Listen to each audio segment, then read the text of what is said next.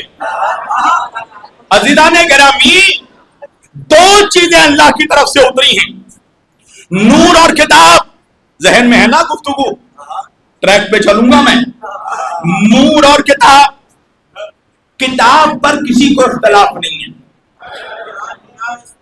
ہر مسلمان مانتا ہے کتاب سے مراد قرآن مجید ہے۔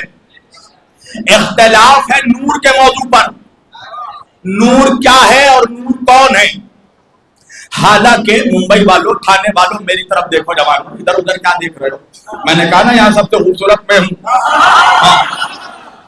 سارے خوبصورت لوگ یہاں بیٹھے ہیں، وجہ ہے نا علی پھٹکار زدہ چہرے والوں کا امام نہیں ہے۔ میرے نبی نے فرمایا یا علی انت قائد الغر المحجلین، علی تو نورانی چہرے والوں کا امام ہے۔ ایک بات یاد رکھیے گا، علی کی دشمنی سے دو چیزیں خراب ہوتی ہیں، پہلے چہرہ خراب ہوتا ہے، پھر شجرہ۔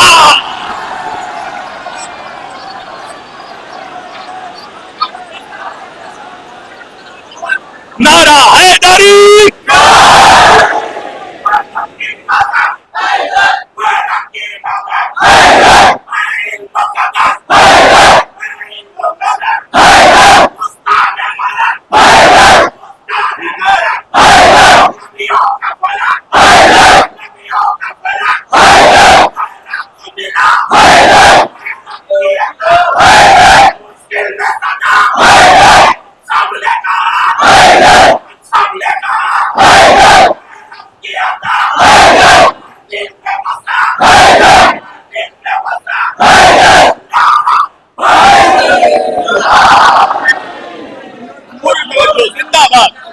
اولاد سلامت رکھے یا علی مدد کہنے والوں کو۔ سب متفق ہیں کہ کتاب سے مراد قرآن ہے۔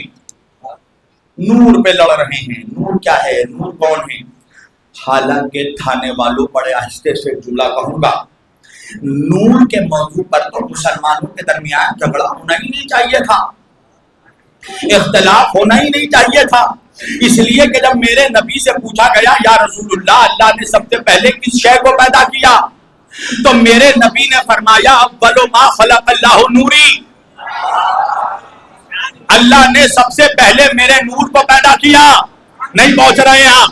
یعنی مجھے جملہ کہنے تو اس کا مطلب ہے زمین نہ تھی میرے نبی کا نور تھا،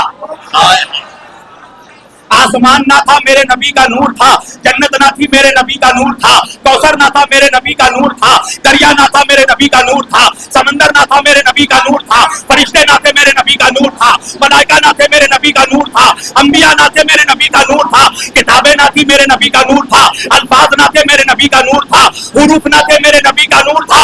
مسلمان پوچھنے لگا تو پھر کیا تھا؟ میں نے کہا سن، جب لفظ تھا خود نہ تھا، میرے نبی کا نور تھا۔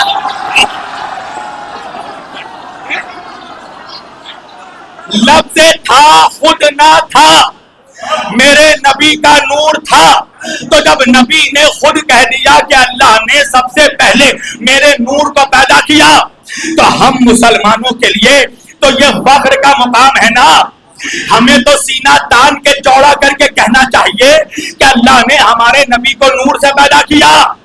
مسلمانوں کو فخر سے کہنا چاہیے تھا کہ 1,24,000 نبیوں میں 1,23,999 انبیاء میں صرف ہمارا نبی وہ نبی ہے جسے اللہ نے نور سے پیدا کیا۔ تو یہ تو ہمارے لیے فخر کا مقام تھا۔ تو میں سوچنے لگا کہ آخری امت میں ایسے کیسے منحوس لوگ ہیں جو اپنے نبی کے ہی نور ہونے کا انکار کرتے ہیں۔ اس لیے کہ نبی کے نور ہونے کا انکار ہندوؤں نے نہیں کیا، سکھوں نے نہیں کیا، عیسائیوں نے نہیں کیا، داڑھی رکھنے والے ملاؤں نے کیا۔ میں سوچتا تھا آخر یہ کیسے منحوس ملا ہے جو اپنے نبی کی عظمت کا انکار کرتے ہیں۔ تھانے والے جب بھی آپ کو بھی مثال نہ دوں تو آپ بھی بات پہ بولتے نہیں ہیں، مثال دینے لگا ہوں۔ بھائی میرے بابا ڈاکٹر ہیں، میرے باپ کے 3 بیٹے، 3 میں سے ہم 2 بھائی 2 بیٹے، ہم لوگ سینہ چوڑا کر کے کہتے ہیں کہ ہمارا باپ ڈاکٹر ہے، مگر جو تیسرے نمبر کا بیٹا ہے، جو 3 نمبر کا بیٹا ہے، وہ یہ نہیں مانتا کہ اس کا باپ ڈاکٹر ہے تو تھانے والے کہیں گے نا یہ 3 نمبر والا کتنا حرام خور ہے.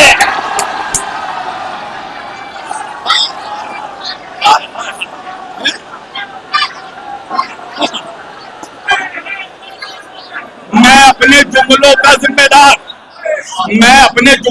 ذمہ دار ہوں. تم کیا سمجھ رہے ہو اس کا ذمہ دار نہیں ہوں. مگر کہو گے نا یہ 3 نمبر والا کتنا منحوس ہے جو اپنے باپ کی ہی عظمت کا انکار کرتا ہے.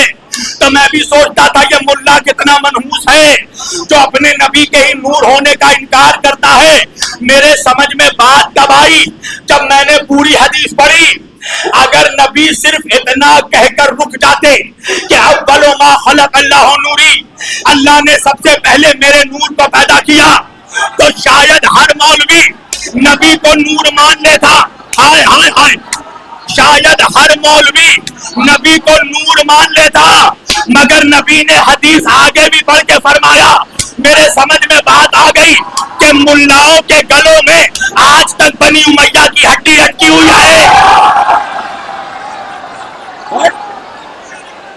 پریشان ہو گیا ملا.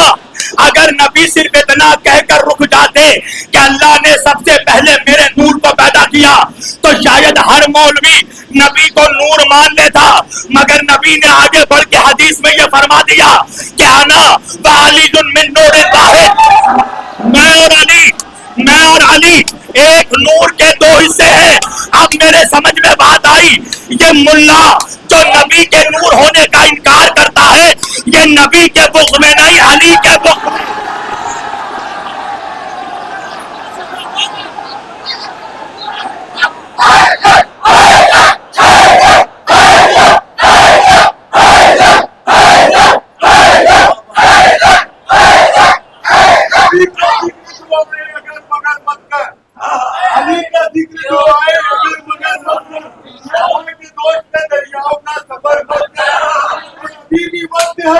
خود کو سدھار لے مکتی، علی کو مان لے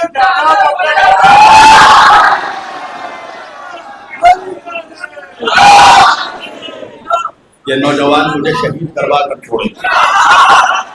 نعرہ حیدری. اب بات سمجھ میں آئی.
اب سمجھ میں بات آ گئی.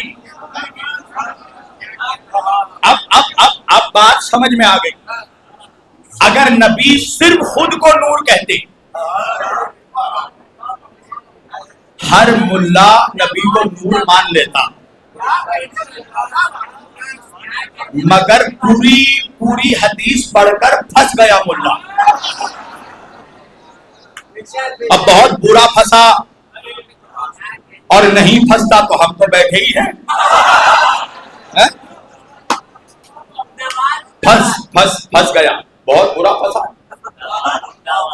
سمجھ گیا چالاک لومڑی ہے. سمجھ گیا اگر نبی کو نور مانا تو علی کو بھی نور ماننا پڑے گا. اچھا، میں آج سے تقریباً 7-8 سال قبل جھارکھنڈ میں ایک بستی ہے ڈالٹن گنج، وہاں پہ میری تقریر ہو رہی تھی. اور ابھی شاید 1 سال 1.5 سال پہلے آپ لوگوں نے دیکھا ہوگا میرا ایک لائیو مناظرہ ہوا تھا آن اسٹیج. ہمارے ہی کلکتے کے شہر میں علاقہ ہے سنتوش پور، تو میں وہاں تقریر کر رہا تھا اور اسی حدیث پر میری تقریر ہو رہی تھی کہ اللہ کے رسول نے فرمایا انا و علی من نور واحد. تو جب میں نے حدیث پڑھ دی تو وہاں کا جو لوکل امام تھا، لوکل امام نہیں سمجھے تو نہیں سمجھے. امام دو طرح کے ہوتے ہیں، کچھ لوکل کچھ اسپیشل. فرق کیا ہے جانتے ہو؟ لوکل امام وہ ہوتا ہے جسے ملا امام بناتا ہے، اسپیشل امام وہ ہوتا ہے جسے اللہ امام بناتا ہے.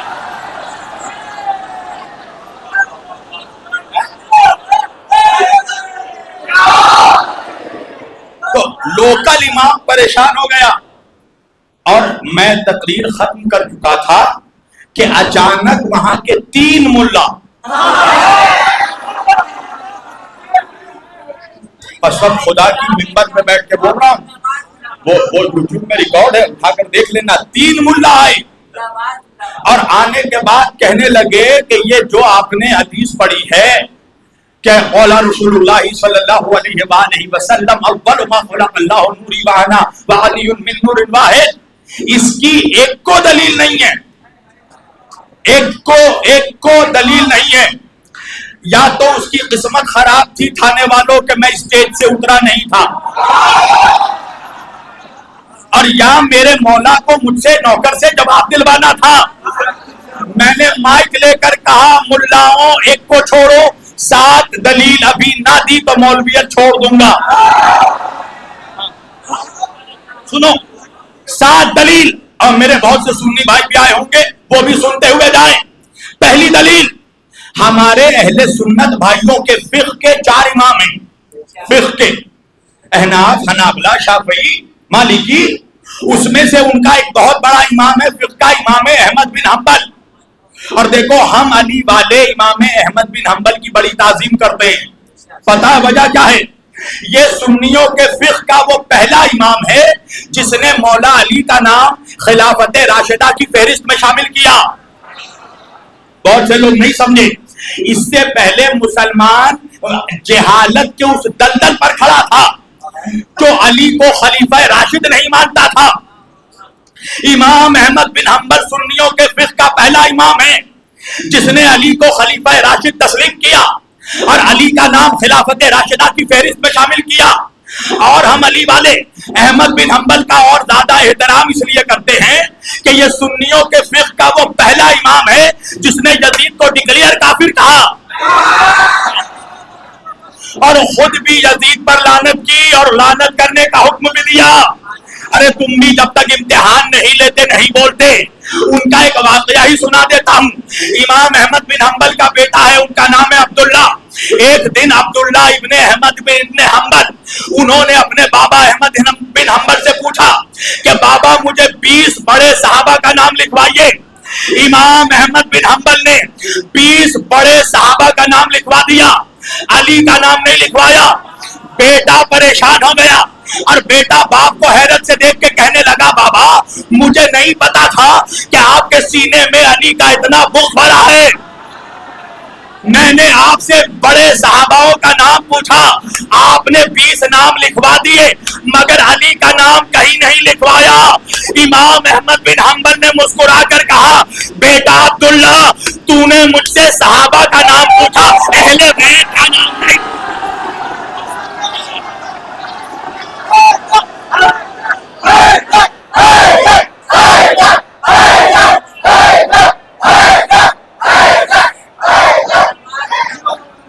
سنو امام احمد بن حنبل کی مستند کتاب ہے فضائل الصحابہ جس میں انہوں نے یہ حدیث نور لکھا. اور امام احمد بن حنبل سے لے کر امام طبرانی یہ سارے اہل سنت کے حدیث کا امام ہیں. امام احمد بن حنبل سے لے کر امام طبرانی صاحب معجم الکبیر، صاحب معجم الاوسط، انہوں نے اپنی مستند کتاب میں اس حدیث کو لکھا.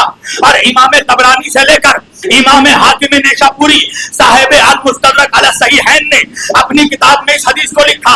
امام حاکم نیشاپوری سے لے کر امام جوینی صاحب فرائض السمتین نے اس حدیث کو لکھا. امام جوینی سے لے کر امام خوارزمی نے اپنے مناقب میں لکھا. امام خوارزمی سے لے کر سید علی حمدانی نے اسے اپنی کتاب میں لکھا. سید علی حمدانی سے لے کر شیخ سلیمان حنفی قندوزی تک، شیخ سلیمان حنفی قندوزی سے لے کر عبید اللہ امرتسری تک، عبید اللہ امرتسری سے لے کر ملا صالح کشفی السنی الحنفی الترمذی تک سب نے اس حدیث کو لکھا.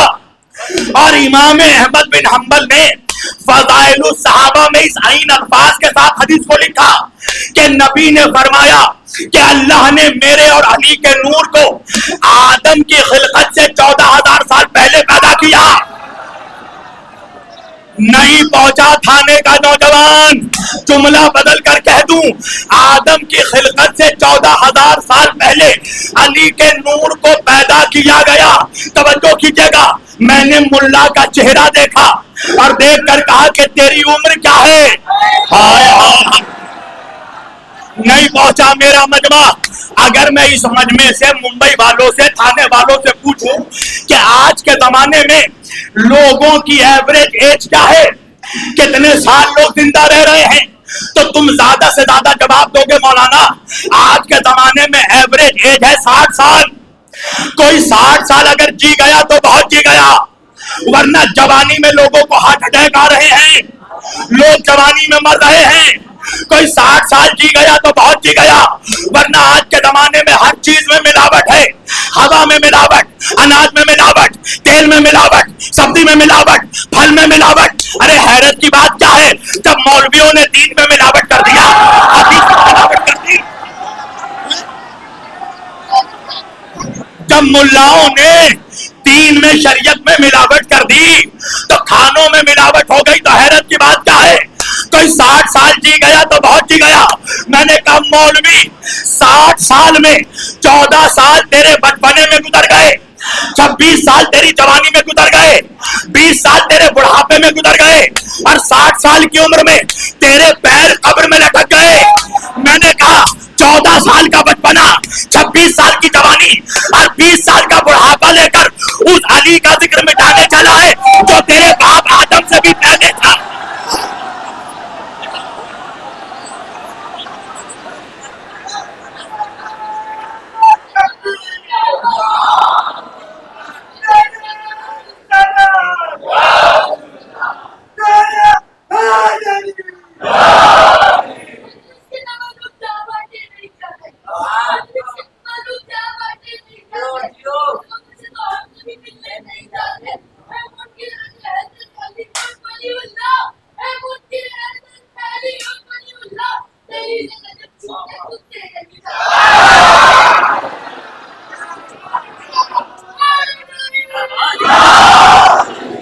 سلامت رکھے بیٹا، تو نے علی کا نعرہ لگا کر بتا دیا کہ تو شریف ماں کا بیٹا ہے، ورنہ بچلن ماؤں کی اولادیں علی علی نہیں کرتی. توجہ، نبی فرما رہے ہیں اللہ نے میرے اور علی کے نور کو آدم کی خلقت سے 14,000 سال پہلے پیدا کیا تھا.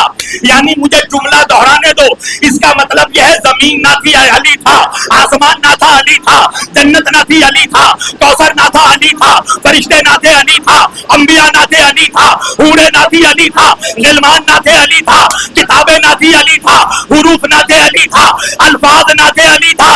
میرے بہت سے سنی بھائی بیٹھے ہیں، میرے سنی بھائیوں کو بھی ملا بڑا پریشان کرتا ہے نا.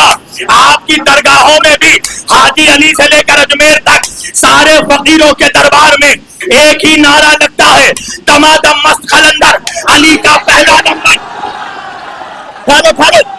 ہر ولی ہر فقیر کے دربار میں ایک ہی نعرہ لگتا ہے، دمادم مست قلندر علی کا پہلا نمبر، دمادم مست قلندر علی کا پہلا نمبر.